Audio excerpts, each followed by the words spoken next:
श्री शिवपुराण रुद्र संहिता पंचम खंड 8वां अध्याय दिव्य रथ का निर्माण। व्यास जी ने सनत कुमार जी से पूछा, हे सनत कुमार जी, आप अत्यंत बुद्धिमान और सर्वज्ञ हैं। आपने मुझे अद्भुत शिव कथा सुनाने की कृपा की है। मुनि, जब भगवान शिव ने देवताओं के अभिष्ट कार्यों को पूरा करने के लिए त्रिपुर स्वामियों का वध करने हेतु विष्णु जी से दिव्य रथ का निर्माण करने के लिए कहा, तब विष्णु जी ने क्या किया? दिव्य रथ का निर्माण किसने और कैसे किया? सूत जी बोले, हे मुने, व्यास जी की यह बात सुनकर सनत कुमार जी ने भगवान शिव के चरणों का ध्यान करके कहा, भगवान शिव के लिए दिव्य रथ के निर्माण करने के लिए देवताओं ने अपने शिल्पी विश्वकर्मा को बुलाकर उन्हें कार्य सौंपा। तब भगवान शिव के अनुरूप ही विश्वकर्मा ने उनके लिए रथ का निर्माण किया। उस रथ के सामने दूसरा कोई रथ नहीं था। वह दिव्य रथ सोने का बना हुआ था। उस रथ के दाएं पहिए में सूर्य और बाएं पहिए में चंद्रमा लगे हुए थे।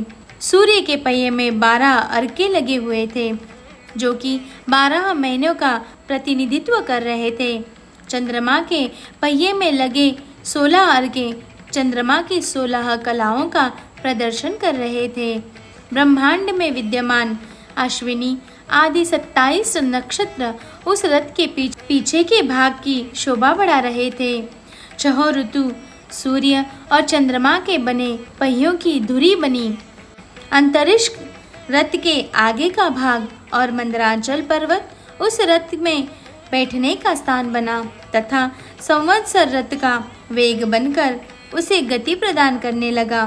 इंद्रियां उस दिव्य रथ को चारों ओर से सुसज्जित की थी तथा श्रद्धा रथ की चाल बनी थी। वेदों के अंग रथ के भूषण तथा पुराण, न्याय, मीमांसा तथा धर्मशास्त्र आदि रथ की शोभा बढ़ाने लगे।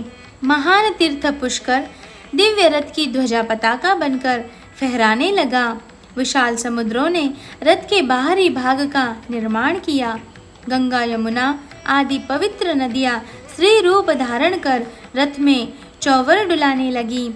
स्वयं ब्रह्मा जी उस दिव्य रथ में सारथी बनकर भगवान शिव की सेवा में उपस्थित हुए तथा भगवान शिव के धनुष का निर्माण करने हेतु शैलराज हिमालय स्वयं धनुष को बने, तो नागराज उस धनुष के लिए प्रत्यंजा बने। देवी सरस्वती धनुष की घंटा और भगवान श्री हरि बाण बने और अग्निदेव ने बाण की नोक में अपनी शक्ति डाली। ऋग्वेद, सामवेद, यजुर्वेद तथा अथर्ववेद उस दिव्य रथ में घोड़े बनकर जुट गए। वायुदेव बाजा बजाने लगे। उस दिव्य रथ में इस ब्रह्मांड की हर वस्तु उपयोगिता बढ़ा रही थी। इस प्रकार देवताओं के शिल्पी विश्वकर्मा ने उस उत्तम दिव्य रथ का निर्माण किया।